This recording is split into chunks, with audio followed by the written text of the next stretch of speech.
தமிழகமெங்கும் கிளைகள் கொண்ட Annamalai institute of hotel management and hospital management படிப்பில் சேர்வதற்கான அட்மிஷன் நடைபெறுகிறது. தொகுதி மக்களுக்கு நல்லது செய்வதற்காகவே தமிழக வெற்றிக் கழகத்தில் இணைந்தேன் என முன்னாள் சட்டமன்ற உறுப்பினர் இசக்கி சுப்பையா தெரிவித்துள்ளார். சென்னையில் பேட்டியளித்த அவர் குதிரை பேரம் என்றால் என்னவென்றே தனக்கு தெரியாது என்றும் தெரிவித்தார். இப்போ நான் சேர்ந்த என்ன மட்டும் நான் சொல்றேன், என் மேல என்ன குற்றம்னு சொல்லுங்க. யார்கிட்டயாவது நான் வாங்கியிருக்கேன், போயிருக்கேன், இந்த கட்ட பஞ்சாயத்து பண்ணிக்க நீங்க சொல்லுங்க. அரசு விட்டு விளக்குறேன், உறுதியா விளக்குறேன்.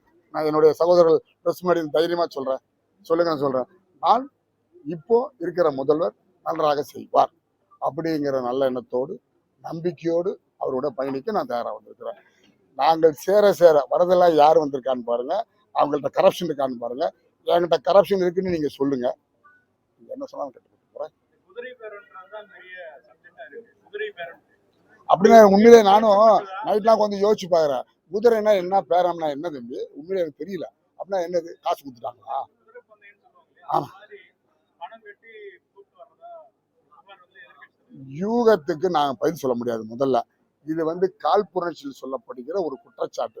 இந்த குற்றச்சாட்டுக்கு என்கிட்ட பதில் கேட்டா, குதிரையே தெரியாத என்கிட்ட போய் குதிரை பேரத்தை பத்தி கேட்டீங்கன்னா எப்படி என்னால பதில் சொல்ல முடியாது? எனக்கு அது தெரியவே தெரியாது. ஏன்னா இது யாருக்கு தெரியும் குதிரை பேரம்? குதிரை பேரம் ஏற்கனவே நடத்தியவர்களுக்கு குதிரை பேரத்தை பத்தி தெரியுமே தவிர, இந்த மாதிரி இந்த குதிரையும் பேரமும் தெரியாதவங்களுக்கு கேட்டீங்கன்னா நிச்சயமா தெரியாது.